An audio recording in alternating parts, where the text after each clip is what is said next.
Hi, I'm Sierra. And I'm Anna. Thank you for watching Dover-Sherborn Cable Television. Woo!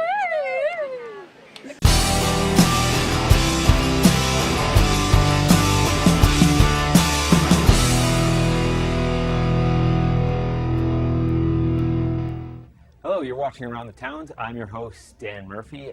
In this episode, we're looking at Dover Days, the annual town fair for the town of Dover. So far, you've already seen some footage, but let's take a closer look. There's nothing as wonderful as being in the community and talking to people. Glad to be here. It's a great day in Dover. Absolutely. As your state senator, I'm thrilled to be here at Dover Days. I'm thrilled to be with your representative, Denise Garlick. I'm Senator Mike Rush. My son James. Here's James. And we are enjoying Dover Days tremendously, so it's wonderful to be here.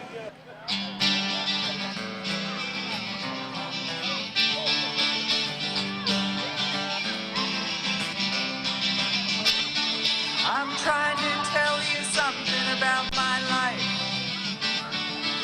Maybe give me insight between black and white. And the best thing you've ever done for me is to help me take my life less seriously. It's only life after all. Well, darkness has a hunger that's insatiable, and lightness has a call that's hard to hear.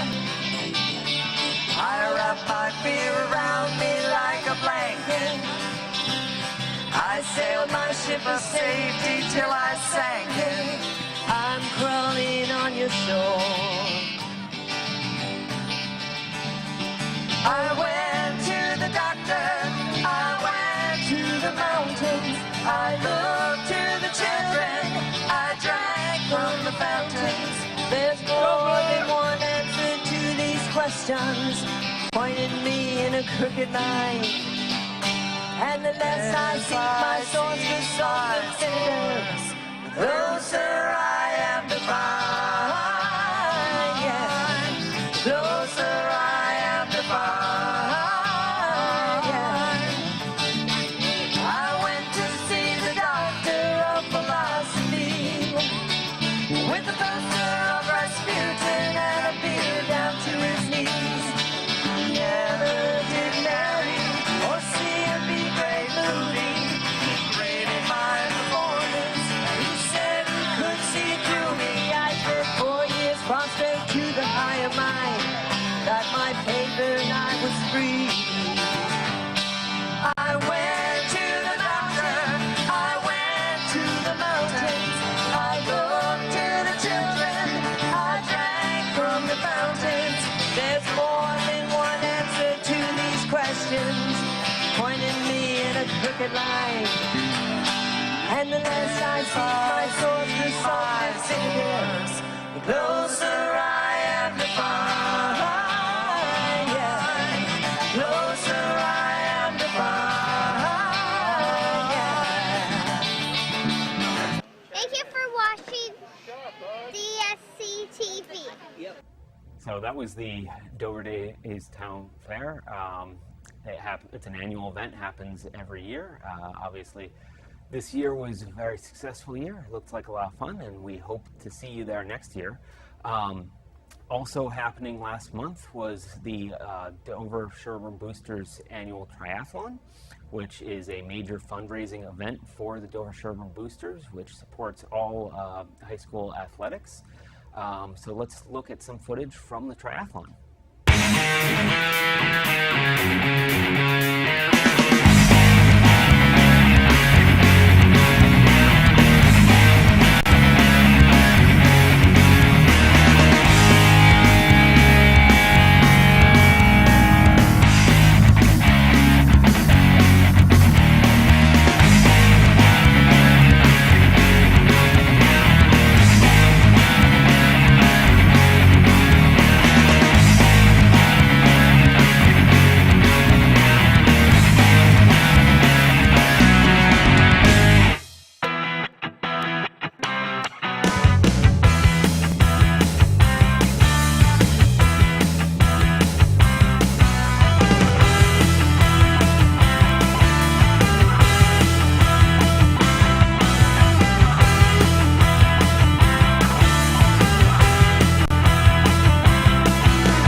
cable television channel.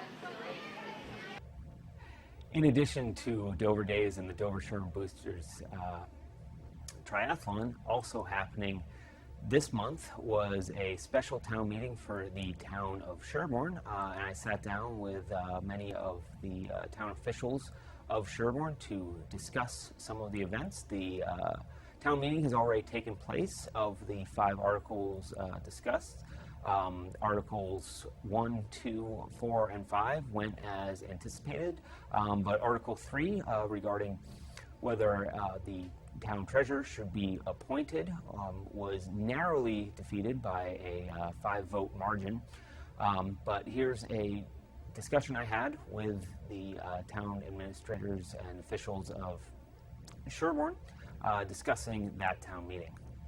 Hello, I'm Dan Murphy, and this is a special preview of the upcoming special town meeting for the town of Sherborn, Massachusetts. So I'm here with some guests. Why don't I have them introduce themselves? My name is Mary Wolf, and I am this year's chair of Sherborn Advisory Committee. I'm Peter Caruso. I'm a selectman from Sherborn for a couple of years now. I'm David Williams, the town administrator. Okay, so let's get started. Why don't we give a brief overview of why this special town meeting is taking place?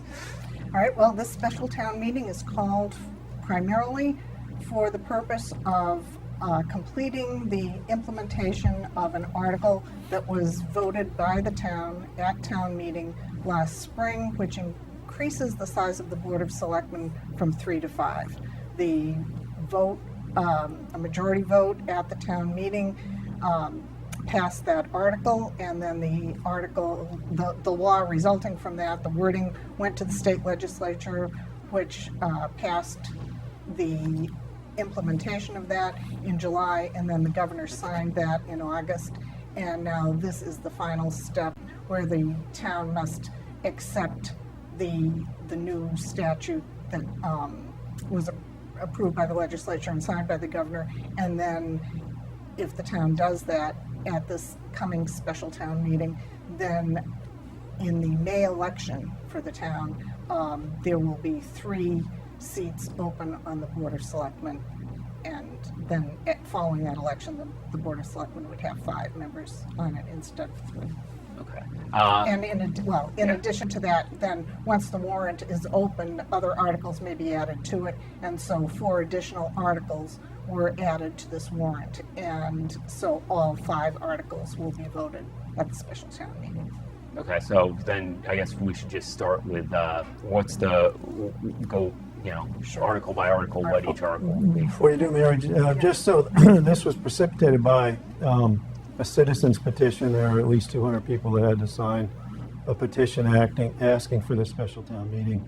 And as a result, we did have the opportunity, selectmen, with the warrant open, to add some articles, as Mary suggested, and as Mary mentioned, and she's going to go through those a little bit.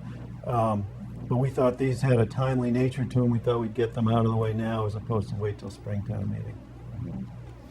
Okay, so the first warrant article is? The first article will authorizes the Board of Selectmen, I'm going to read this so that I actually get the wording correctly, authorizes the Board of Selectmen to establish a program to reduce property tax liability for veterans in exchange for volunteer services.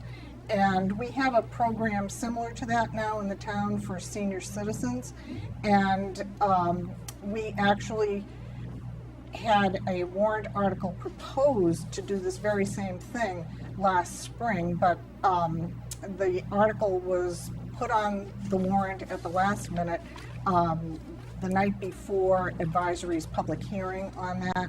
We didn't feel that the article had been thoroughly vetted, and we didn't feel that we had enough information to vote on that. So we recommended no action at last spring's town meeting. And now we went back to the selectmen and said, it's not that we were against this in principle, simply the process hadn't played out the way that it should. And so if you can provide us with information that makes us feel comfortable with recommending implementation of this program, then we'll take a vote and see if the vote is different from last spring. And of course we did, and our vote was unanimous that night to support favorable action on this article. Yeah, I remember that article from the last town meeting. This did look very similar. So, Right. So I should say this now. So, are there recommendations on a lot of these warrant articles proposed? Yes, But- as a result of our public hearing that was Yeah. held on October 1st. Okay. And your report's going out in the mail Yes, possibly today. And possibly today, possibly tomorrow. It has to be in the hands of the voters by 5 days before the special town meeting, so it has to be in their hands by the 10th at the latest. And I don't handle the mailing out; that's handled through the selectman's office. So. Right. So this article, just so you know, Daniel, and the viewers know, it is something that we did bring forward. As Mary said, we were a bit last minute on it, but we thought it was a good idea. This time around, we have unanimous support by the selectmen as well as by advisory, as Mary mentioned. We're basically adopting the state program for this, and what it does is it allows us to offer veterans, and we're going to do a trial basis basically the first year where we'll have up to 5 veterans, 1 per household we're limited to in terms of the features of the program. They'll work for up to 125 hours at minimum wage and get basically a rebate or an abatement of their taxes for the amount of that minimum wage times 125 hours. So, and they'll work in various departments as needed. It'll be administered by the town administrator in his office, as well as the selection by the veterans agent. So that we think we've got a pretty good program. Again, it's the it's the state program. We don't have a means test, so that's irrelevant. To the extent that there may be more than 5 applicants for the position in the first year, we'll leave it to the veterans agent to determine who's served the most, I guess is one of the ways to put it. And I'm not saying it properly. I think we had a particular term that Paul was using. The to brought veterans this forward. agent will assess what they call the level of sacrifice. That's what it is. So it's the level of sacrifice that the person has experienced. And the veteran will. And you saying that this is essentially the state program. So how long has the state program been in effect? Do you know that? I think it's been around a few years, and we're just getting to adopting it here. Yeah. A lot of neighboring communities have it, and I just wanted to point out that it's not asking for money to support this. It's not an appropriation article. It's basically the overlay is budgeted each year at the recommendation of the Board of Assessors. So there's this piece of overlay that is reserved for abatements, and this is using just a piece of that. So the maximum exposure is about $6,000. The total overlay is probably I think 100. Yeah, it's over 100. Well, they have a reserve that's several hundred thousand, I think, and we see it every Each year. year go through the budget. They add to it about 150, but I think the Right. reserve that's sitting there is well over 600,000 right now. So there's plenty of abatement money available for this purposes. David says it's in the first year, it's the 6,000 is the maximum that we're likely to see utilized, and it's providing a benefit to veterans who've served the country and served us all, as well as it's providing a benefit to the taxpayers because we're going to get work done at minimum wage, no benefits. I mean, that's hard to beat. Right. And it also helps the veterans. The veteran agent can identify those folks that maybe aren't ready to go into the workforce. This can kind of be a halfway place for them to get out and used to dealing with the public, that kind of thing. So there are a number of goals in the program. It's a very good program. And again, I just wanted to point out the maximum is $6,000 for the first year. And then the second year, we will reevaluate that and see if we want to change that number. Right. So far at the state, at other communities, and the program's proved successful, it looks like. Yes, yeah, and the options are you come up with your own hybrid program or you adopt the state statute. Adopting the state statute has some additional benefits for the veteran and also standardizes it among communities so that if they move from one community to the next, it's not learning a completely different program. So we had a preference for the statutory program. Okay. Two things that are part of this program that the viewers might be interested in is that, one, if a veteran, him or herself, is unable to perform the work, they may designate someone to do the work for them. In other words, if there were work to be done that I was physically unable to do, maybe I had lost my hand and I couldn't type, for example, I could have someone go in my stead. They would not get paid. I would receive the benefit. Right, Okay. because a lot of this is a volunteer program. Right. so- And also, the program is open to widows of veterans. as well, Surviving and spouses. Surviving, yes, Yeah. I'm sorry, of course. Yeah. And so that is actually a recent change to the law. That was just implemented this July at the state level. So that's new statewide. Okay, so that's the first article that people will be voting on, Right. And then let's move on to the second article.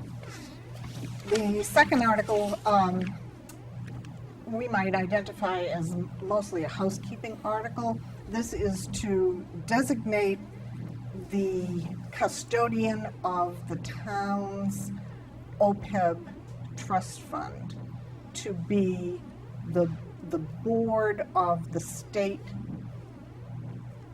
trust fund that handles OPEBs. So at last spring's town meeting, the town voted to both appropriate and to transfer from a stabilization fund where we had been holding OPEB funds, to transfer the funds that we already had and to appropriate another $100,000 to our OPEB obligation and move that money into the trust fund instead of a stabilization fund where it had been held.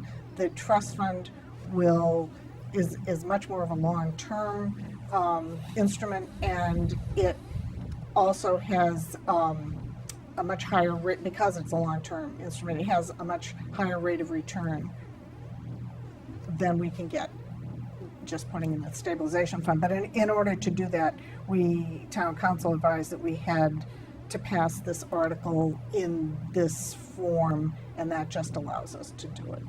Right, and so for viewers who don't understand OPEB, That it's was what I'm other about to ask. post-employment benefits, which basically are retiree health benefits. It's not their pension, it's the retiree health benefits that employees of the town as well as the schools have earned under state regulations and so forth. And so for the town, we have an unfunded liability for work that's been done. People have earned the benefits, but we haven't put any money aside. The amount is about $10 million. At the region, the amount's $16 million. The town several years ago started putting some money aside, about $100,000 a year, out of free cash into a stabilization fund. And in the last couple of years, thanks to the work with advisory, we've appropriated or budgeted $100,000 a year. So at least we're making slow progress towards putting money aside for this large liability that continues to grow. If the town was actually appropriating the right amount to fund fully our liability as well as our portion of the region, it'd be closer to a $500,000 appropriation or budget item that we would have to put aside. But at least we're making progress. And so we put aside $600,000. We're pulling $300,000 out, as Mary said, the voters approved at the last town meeting. But it turns out we didn't have a place to put it. And as a result of David, who's now also serving as our interim treasurer, he's discovered, geez, we don't want to be the managers of the money. Let's put it where the employees' retirement plan monies are managed as well. It's at the state. It's, I think I have the words for Retiree Benefits Trust Fund. They would serve as the custodian and invest in the Pension Reserves Investment Trust. And so it makes great sense. They have great returns. David can talk about that. But the advisory was unanimous on doing this. So it is a bit more than housekeeping, but you could look at it that way. I don't want to confuse people. The selectmen were 2-0 and 1 abstention. The reason we had an abstention was one of our selectmen actually advises the Pension Reserve Investment Trust. And so he had to abstain due to a conflict. So we're all for this. I don't know what else we could tell them, David. So what you'll hear people talk about is the PRIT fund. That's P-R-I-T, so it's Pension Reserves Investment Trust. And basically that's the aggregate of all retirement accounts from different communities, all pulled together and invested by the board. They consistently exceed their goals. They set out goals going out, year after year. They exceed their goals. The return is, I think last year was somewhere in the neighborhood of 15 or 17% over the past year. So it's a lot better return on their $60 billion of assets than I get in my bank account. So that's when you pull your money with all those retirement funds and it's all locked up for a long term, you can really invest long term. And putting our money with since OPEB is related to retirement, that pulling the money with that makes sense. So just tie it up in the fund, and I don't mean tie it up in a bad way, but you want to lock it up in there and let it earn as much as it can, because the post-employment benefits liability isn't going away. It's only going to increase over time unless you start funding it aggressively. Well, yeah, you had mentioned that the liability has increased, Peter, I think. Yes. So I was kind of wondering what are the factors causing that? Is this just a natural thing, or is just... Well, health, so I'm not an actuary, so I don't know how they do their voodoo magic, but basically they look at the pool of people that have retired, as well as the pool of people who are in the health plans, both here at the region as well as in Sherborn, and they do their actuarial stuff, and they say, okay, well, we think if you put money aside in a trust fund, it'll earn X, Y, Z. They make an assumption on that. They make an assumption of mortality. They make an assumption of the increase of healthcare costs. And you put all that data together, and you see that the thing will continue to grow. And unless you start funding it, it would be a $30 million liability just for Sherborn's piece 30 years down the road. If we start to put money aside at the funding rate that the actuaries have suggested, for Sherborn alone, we'd be putting aside about $200,000 a year to make that liability right today of $10 million go to zero. If we don't fund it, that liability, even if we're putting a portion aside, if we put nothing aside, the liability each year would grow by $400,000. So it really makes sense for the town to take an active role in putting money aside for this. It's a commitment we have. It's a commitment for both services already rendered, but also, in the future it continues to grow because services continue to be rendered, people continue to earn the benefit. So as the temporary treasurer, this is the safest, most aggressive place that I can put the money. And to do that, we just need this authority. We've worked with town council on the wording of this. And that's why Mary referred to it as a housekeeping article. That's how town council uses the housekeeping article. It's just to allow us to place that money where we want it to go. Right. Okay. I guess, unless there's any other comments you want to make, I guess we can move on to Article 3. Okay. Great. So Article 3 is to see if the town will vote to make the office of treasurer an appointed office to be filled by appointment of the Board of Selectmen rather than as it currently is an elected office. And advisory, there was actually a split vote on this, 6-2, but the majority voted to recommend favorable action on this. The objections were that some folks felt that we needed more time to implement this sort of thing. Other people felt that there was too much power being vested in the Board of Selectmen with this appointment. And some individuals during public comment seemed to think that there was at least one candidate for the job to run in Sherborn. But the reason that I believe the majority of the advisory committee voted in favor of this article is that the Collins report, which in 2011 looked at the entire town's governmental structure and made a number of recommendations. As a result of that, this was one of their recommendations, and it's now been 3 years since that recommendation was made to move the office of treasurer from elected to appointed. So I think that the people who voted in favor of it felt that 3 years was enough time to, start implementing this. Secondly, the governance task force, which is a group of town citizens who were appointed by the moderator to look at restructuring of a couple of things connected to town government, voted 4-0 in favor of this within their committee, that they feel this is a good idea, and they've spent the year basically studying this. So there was that kind of support, which is outside of the Board of Selectmen. It's from an independent group appointed by the town moderator.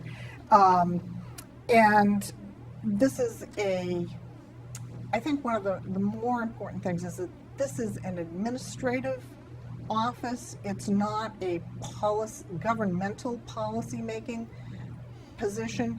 And so it's really all about managing the money. And years ago, we had, our recently retired treasurer held the office for, I believe, 36 years. And it's unlikely that is going to happen again. And so if the office remains elected, you're counting on always having a fully competent, not just fully competent, but someone sophisticated, able to deal with complex financial instruments that are out there in 2014 and 2015 and in the future. And whether or not in an individual election cycle there might be someone who might fit that bill, you certainly can't count on that as a guarantee for each election cycle for the future. And so the feeling on the board was it's time to move to a professional money management structure, and this is the way to do it. So we want to be able to have in our town someone who is current with best practices, financial best practices. They're managing our money. This is the way to go with it. So the selectmen thought this was a timely move on putting this article on because one, we have the treasurer recently retired, so we're dealing with an interim treasurer. This article still requires that the voters, if the voters approve this article, they still must come back at the election time at the ballot to approve this as well. So we'll have one or more people running for treasurer for the next election, but the issue might be moot if this article passes, and if it passes the vote by majority vote at the next election, it might be moot. We'll be going to an appointed, but you have to start with this step first, and so we thought this was very timely to be able to get this in effect by next election. As Mary said, I have the Collins report here, page 13, I think is where they recommend it. This is still on our website, town website. I encourage folks, given the timeliness and the topics that we're dealing with in this town meeting, they might want to take another look at this, as well as the Department of Revenue report, page 12, recommended this back May of 2011. Appointed treasurers, municipal best practice. I think 74% of communities in the Commonwealth have now gone that route. The Board of Selectmen were unanimous on this. We think it would allow for greater accountability and avoid having things slip through the cracks, which from my experience I've seen that happen too often. It's not to say that anybody wasn't doing their job, it's just the nature of confusion of different reporting structures and so forth. Yeah, it seems to me that having this treasurer would help preserve continuity, especially if it's an elected position that could really break continuity in the office. That's right. The appointed would allow for you to get the most qualified individual versus the most popular that you might get under elected, who might not be the most qualified. And One very important point to make, though, that the duties of the treasurer are statutory, so they're required by state law. So whether the person's elected or appointed, they still must do the statutory, perform the statutory duties. Right. I was just going to add to what Peter said about having the best candidate pool for the salary that we can afford to pay. Anyone in town who is a resident of the town who would run for the office certainly can apply as a candidate for the appointed office. And, so it's, sometimes I think people think it's either going to be elected from within town or appointed from out of town. But if it's appointed, there will be candidates from out of town, but there may be, candidates from in town as well. So I just wanted to sort of make that clear, that it wasn't really an either or as far as residency in the town Right. is concerned. We're expanding the pool. We're expanding we're the not pool rather excluding than, anyone. that's correct. I think you have an obligation, at least from the town administrator, to make sure that any positions that you can be involved in, that they are, you're getting the most qualified person to fill those jobs. And there was a mention about the selectmen's involvement in this. The duties of the treasurer are set out in statute. The treasurer is allowed by statute to appoint an assistant, and the assistant has to go to the selectmen. The selectmen have to agree in that appointment. Also, when there's a vacancy in the position of treasurer, it falls back on the selectmen to fill that vacancy. So it's really not, it's not as much of a change as people might think, going from elected to appointed.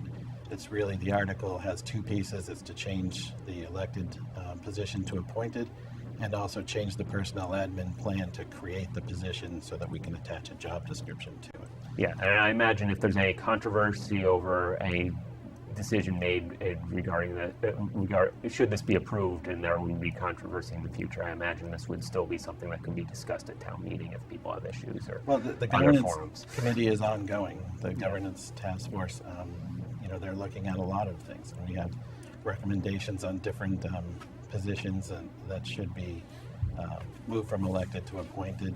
And I myself have served in a city where we went from elected to appointed. I was the newly appointed treasurer and collector. And I've overseen a department where it had moved recently from an elected to an appointed. And there really was, there was no major change. It was just allowed consistency from year to year without having to worry about $25 million or more being at the hands of an elected official every 3 years in a worst case scenario. And as far, I think I would just, I want to be sure that I'm not misspeaking here, but I assume that the interview process will culminate as do the interviews for a police chief or a fire chief, with a number of candidates, possibly 3, coming before the selectmen in a public. Right, the hiring would be conducted in accordance with the personnel admin plan, just like every other thing. They would come in to the selectmen and have their interviews, and the selectmen would vote and appoint in that public. person. Yeah, and the town will be very involved in this process. Right. Anyway. Right. Also, while we're talking about that, it's not something that you want to wait till it goes south to take care of. Right. If it's an appointed person and you notice something going south, they're basically an at-will employee and they're out the door, and you try to correct it then. Elected official, it can take a lot longer before auditors catch on to something, before the town catches up with what's going on, and then try to make a change by getting somebody else elected. And that's why 74% of other communities have already done this. It's a recommended best practice. So unless there's any other comments, I guess we can say something briefly about Article 4. Okay, Article 4. Yes, this article was to make a change to the zoning bylaws, whereby restaurants would be included in the group of places where outside music could be performed. I believe the way the law is set up now, the bylaw states that restaurants are excluded, although other venues are not. So in other words, when we have when the firemen have their barbecue and everybody goes down to the field there and enjoys that, that's fine, because they're not a restaurant, and they're not holding it at a restaurant. But there's some people would like that to be the case, where restaurants could have outside entertainment on their grounds. When this came to us, the planning board was a sponsor of this article, and because of actually sort of legal back out times from when they have to have public hearings on things themselves, they aren't going to even have their own public hearing on this article until the night before town meeting, and the article hasn't been totally refined, and so I think at advisory, had we been actually called upon, from the get-go to vote on this, I think we may have voted no action. As it turned out, during our hearing, John Higley, the chair of the planning board, said he wanted to withdraw the article from consideration for those very reasons, basically that it isn't sort of yet ready for prime time, and that more work needs to be done on it, and so they'll no doubt bring this back for the Springtown meeting. And so in response to that, advisory voted unanimously no action. So I think there's broad support to do something in this area, but it's how broad they want to make it or how tightly controlled they want to make it. So that's the discussions that have to happen. And there just wasn't time to. Right. And selectmen are generally supportive of what the planning board brings to town meetings. They do their homework very well, so we were glad to see that they decided that it best to work this one a little bit further. Okay, so this will likely be withdrawn, Well, it's there, and we'll Right, recommend yeah, no action. right, so- And, Yeah. presumably the town will vote that way, but you don't know you until never it know. happens. Right. So Are you might as well likely- mention it because it will still be discussed. Yeah, you'll likely see it come back at the annual town meeting. Right. And then that brings us to Article 5, which I think motivated this town meeting to occur. Yes, that's correct. And from advisory's point of view, this is basically a completion of a process that began in the spring with a majority passing an article that set up the process for increasing the size of the Board of Selectmen in town from 3 to 5. That passed. Once that happened, it had to go to the legislature for them to recommend, for them to actually pass it themselves as a good thing. And then that needed to be signed by the governor.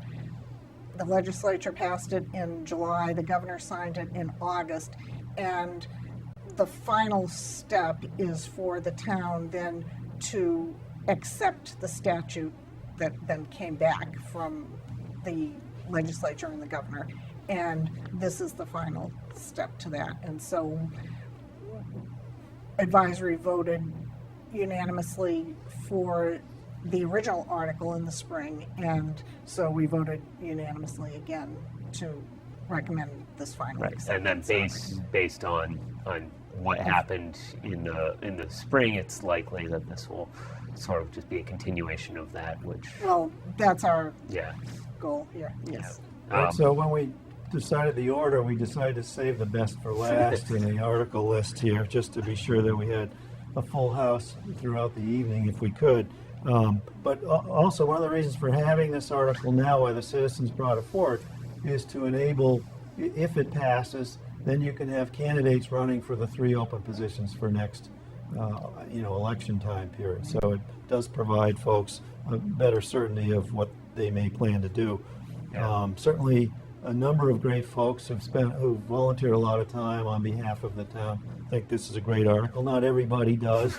I may be one that, I think it might result in a larger, more costly, less efficient, and less transparent government. But I also believe very strongly that the voters are the ones who do decide how their government works, how their money's spent. So it's important to be a voter not just the taxpayer, not just the residents, the voters who make the decisions here. So- and this one, the voters will make that decision. Yeah, so should this be passed, would the candidates show up on the November ballot, or would they show up Town election. town in May. election in May? Right. Okay. And Actually, that's one reason for having the special town meeting now, because there had to be a 60-day period elapsed between the passage of this article and when the candidates could appear on the ballot. And had we waited for April, that time, it'd be a couple of wait another weeks. year. You'd have to wait another year. And so in April of 2014, the town basically said, this is a good idea, this is what we want. Don't want to wait 2 years before implementing it from that time. So that makes sense. So that's really the most time sensitive of these articles being proposed in this town meeting. Right. Okay. So I guess as some other things that we should mention are that the town meeting will be taking place at 7 o'clock at Pine Hill, which, do you have the address for Pine Hill? Pine Hill Lane, Pine Pine Hill Hill Lane, Road, yeah. Pine Hill whatever. It's yeah. Pine Hill School, Yeah, it's corner of on 16 27 and 27. 16. So I understand there's some shuttling and parking, Right, alternate yeah. parking days. I just wanted to say it's going to be held in the auditorium. Mm-hmm. Parking is limited up there. I think there are only 70 spots for cars. The doors, I think, are opening around 6:15 for the 7 o'clock meeting. And so we've tried to do whatever we can to alleviate parking. There is going to be a van from Woodhaven that's going back and forth a couple of times to bring folks up there. There'll also be a van from Town Hall and one from the UUA Church in Sherborn. So we should be able to shuttle people up there pretty easily. and you can park at Woodhaven or the town hall or. Town Hall or the UUA Church has the biggest parking lots. You just need to provide adequate time so you can get parked, get in the van, and get up there And once before the 7 o'clock. right, and once the lot is full up there, police aren't going to be letting cars go up there and drive around unless you're taking someone up there to drop them off.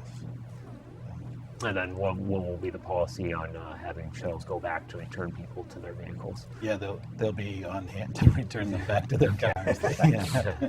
Well, I mean, if Depends on how they anyone, want- if they anyone, all just- yeah, well, I mean, if anyone wanted to leave early, will there be accommodations? For They that? are they are in They'll just standby, be so yeah, standby. we could make arrangements. If But we anybody hope needed no to one will leave early. That's right. That's right. No, it's much preferred that everyone stay for every vote. So thanks everyone for coming in. If there's anything you. more you want to Thank say, you. you're welcome to. But No, any Just questions, they can call Town Hall and speak to the staff there as well. should mention where everyone can find this on the website. It's sherbornma.org, I believe, and there'll Yes. be links on the. It's already on there. It's right on the front page. It says 2014 special town meeting. Okay, well, And everybody will receive advisory's report in the mail at least 5 days before the meeting. So this week, So, next yeah. couple of days. And we strongly encourage as many people as possible to come out and vote, because it's your town, you're the ones who decide. That's right. So- Take another look at the Collins report, the DOR report, that gives you a good idea of the future of Sherborn government is where it could go. And the governance task force who's Yeah. spent Yes. a lot of time looking at this. Yes. So. Yeah. So it's Wednesday, October 15th. 15, October 15th, 7 p.m. 7 p.m. at Be Pine there. Hill. Yeah. Be there. Yeah. Yep. Come early, vote often. Oh, no.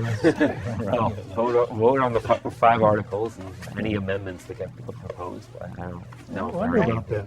The order could be changed. People could put in, it's up to the Right. moderator, Right. but somebody could say, we'd like to vote on Article 5 first. Can we do that? Of course, people Well, do that. thank you for coming in, and please attend town meeting. Thank you very much. Thank you very much. Thank you, Dan. Thanks. Bye. Thank you for watching DSC TV. So thank you for watching this episode of Around the Towns. Once again, I'm your host, Daniel Murphy. I hope to see you next episode, and my thanks to everyone appearing in this episode, either in interviews or or on camera as part of the Dover Days Festival or as a part of the Dover-Sherborn Triathlon. Thank you.